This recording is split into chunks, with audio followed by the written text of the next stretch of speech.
technologies out of the spiritual reservoir of the universal Akashic records. For a long time, power and love were united. Human beings did not have an ego separate from the higher self. Humankind experienced a blossoming in all branches of science and in space exploration. Almost all illnesses were curable, and people often lived to a very old age. They had contact with other planets and with outer space human and spiritual beings. The human race living at that time possessed the universal understanding that the planet is a biological living being, and that the planet is a body and its people the cells of that body. People knew neither ownership nor egoism, and they kept their planetary body, the Earth, clean, because they knew that they only had one Earth in common. They could neither sell nor divide it, nor were they allowed to market its water, air, or resources.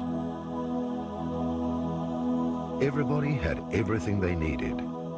There was no class distinction. There were neither rich nor poor people. They gave to each other and lived in abundance.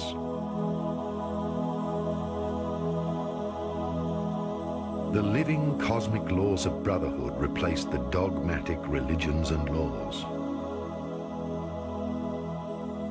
People did not know labor. Rather, they contributed joyfully to the community with their personal achievements. Each individual's talents were encouraged. The understanding of both the inner spiritual worlds and the material outer worlds enabled the archetypes, the risen masters of wisdom, to live amongst humans and to teach them the great mysteries and initiation steps of the temple. The simplicity of the universal knowledge of the five elements, earth, fire, water, air, and the cosmic ether, formed the basis of a global sustenance. Humans still recognize that they're a part of God on earth, and that nothing exists separately from God. They were conscious that if they were a part of the creational spirit, which had been materializing for millions of years, they had to possess in themselves dormant but almighty powers waiting to be awakened.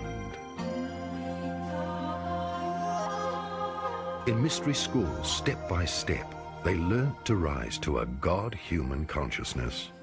No one prayed to a separate God.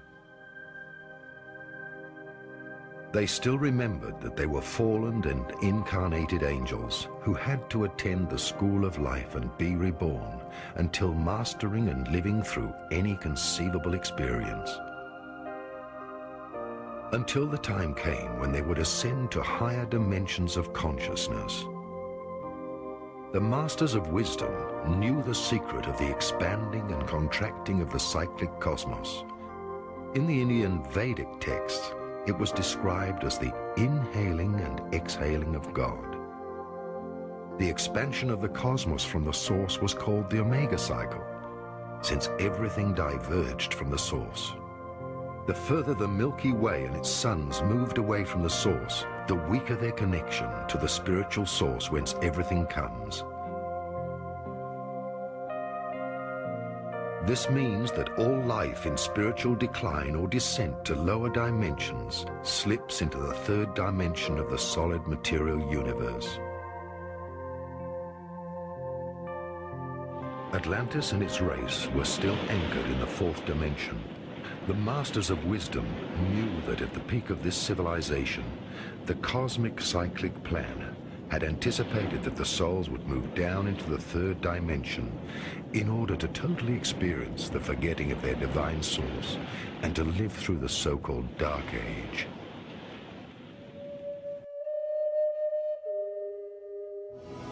The Brotherhood of Atlantis. At a time when Atlantis reached its peak, ambitious scientists were determined to draw the last secrets from nature. They directed their research into the control of the gravitational net, just as today's government's secret research projects are involved in the control of all material structure. They studied electrogravitation, the compression of matter through sound and light, They built transmitters for the study of time through large crystals, using geomantic power places for energy field merging. Pyramidal structures were used to communicate with higher worlds. They used science to look for the original sound from which everything came. All this was part of the creation plan until this civilization had reached its peak with its exploration of the outer world. Then Atlantis entered a dangerous phase.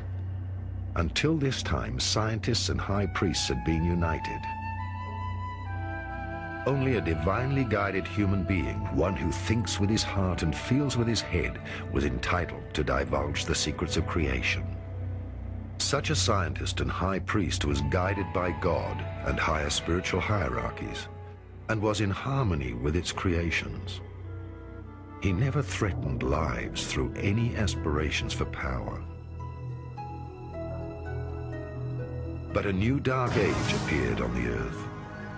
There were students of masters who had not yet completed their initiation, and who experimented and searched for the original sound, Urdon, without the permission of the sacred council of the seven wise beings. With this, the destruction of Atlantis was sealed. Separate thinking without divine guidance, without the intuition from the heart, used for the sake of personal will and power, alienated science and the priesthood. A preordained catastrophe occurred. The Council of the Seven Wise Beings, who at that time resided physically on the earth, withdrew. The Council warned the God-chosen people and sent them to different continents in order to safeguard humanity's descendants. Everybody knows the Atlantis legend. I don't have to repeat it here. About Atlantis, you'll find an abundance of literature, about 10,000 volumes. I would say that every few years, some clever person comes along and proves that Atlantis was either in the Azores, or near Bimini, or in the Mediterranean, the island of Santorini, and so on. There are plenty of Atlantis theories and Atlantis locations, but nothing until today that can be tangibly proven. Now you ask, if Atlantis as a culture reached round the world, specialists, I mean archaeologists, would say no. So you would find their argument is not convincing. You would say that any technologically advanced culture needs some kind of metal. They would work with and melt this metal. And if Atlantis had a worldwide reaching culture, then we should have found used or empty mines of some kind of minerals.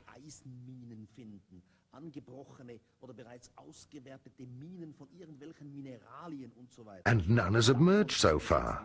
And that is why specialists say Atlantis could not have had a worldwide culture.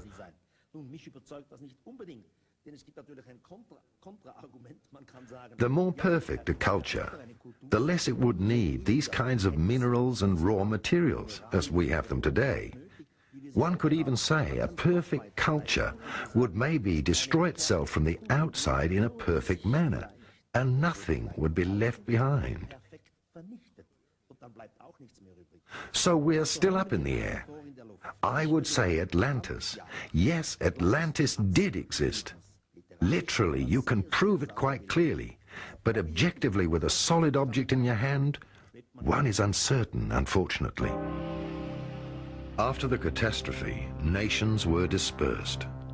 Knowledge, languages, and traditions were divided.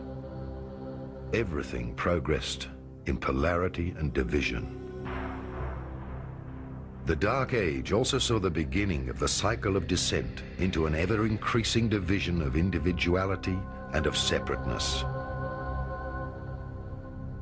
For the first time, the Dark Brotherhood made its appearance. Until then, all knowledge had been common to all. There had been no knowledgeable elite, neither was the mass of people kept ignorant. There were no rulers, no people being ruled, and no governments or bureaucracies. Most spiritual guides of the outer world, along with the worldly leaders, fell under the influence of polarity.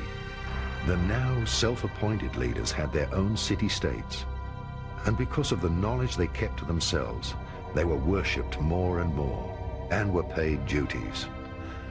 The Brotherhood of Atlantis ensured that knowledge was divided into two parts. On the one hand, the exoteric knowledge accessible to all. On the other hand, the esoteric secrets only accessible to the initiated members of the Brotherhood. The saying, "knowledge is power," dates from that time.